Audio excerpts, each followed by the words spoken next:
In this video, I'm going to show you how I made these animated words for my website, and of course, it was all done with Canva. Hello, I'm Danielle from Content Undifficulted, and I'm here to help you make use of creative tools like Canva, Adobe Express and CapCut to make great content for your business. These animated words on my website were created with Canva, and I did it by making a GIF. Now, I cannot advise you on the best size for your website because it totally depends on if you want to use words in the same way that I have, on the size of the words, the size of the font and so on. I had to play around a few times to get the best size. I will share with you what I have got. If I go up to my file menu here, you can see that mine is 4,300 pixels wide and 450 pixels tall, and the font that I am using here, which is League Spartan, I have it set at a font size of 202, and that meant that I could fit all of my text in. Now, the way that my branding works is that I'm always content something, and I chose 12 different words that I wanted to epitomize the way that I help people with their content, and the last one being my brand name, Content Undifficulted. So I laid all those 12 words out first, and then I chose the longest one, and that's how I sized this. So the first one is going to be Content Overwhelming. So you'll see what I've done here is I've created the content and in black, and I've also, it's really important here to align it over to the left for this to work properly. I'm going to duplicate this text box right now. So if I click on it and click the little toolbar here to duplicate, I'm then going to just slide this over a little, and I'm just going to type in there my next word, which is overwhelming.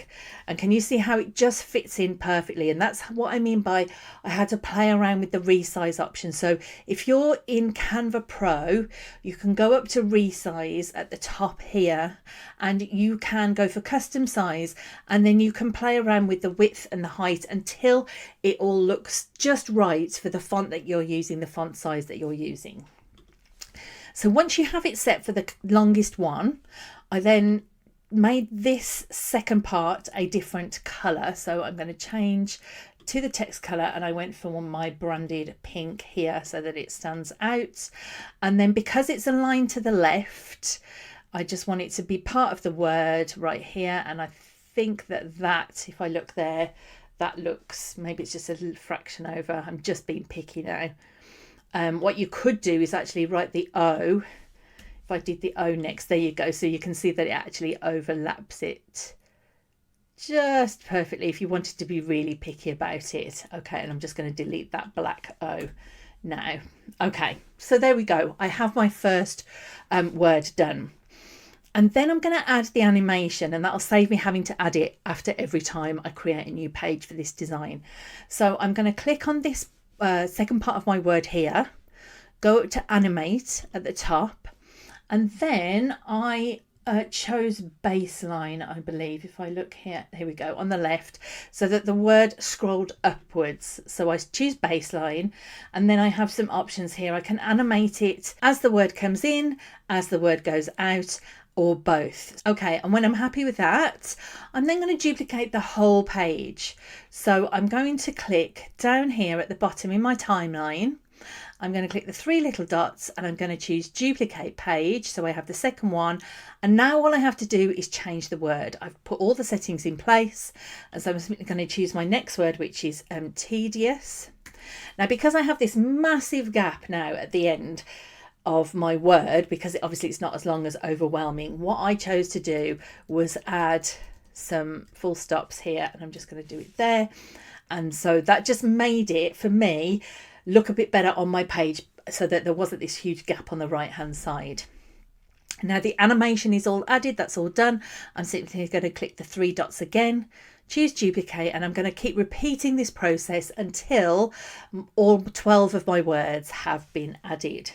So now I'm adding the final page, which is undifficulted, and because it's the final one, I want to stand out a little bit, so I'm going to put an exclamation at the end, and I'm also going to change the colour to my other brand colour, which is purple.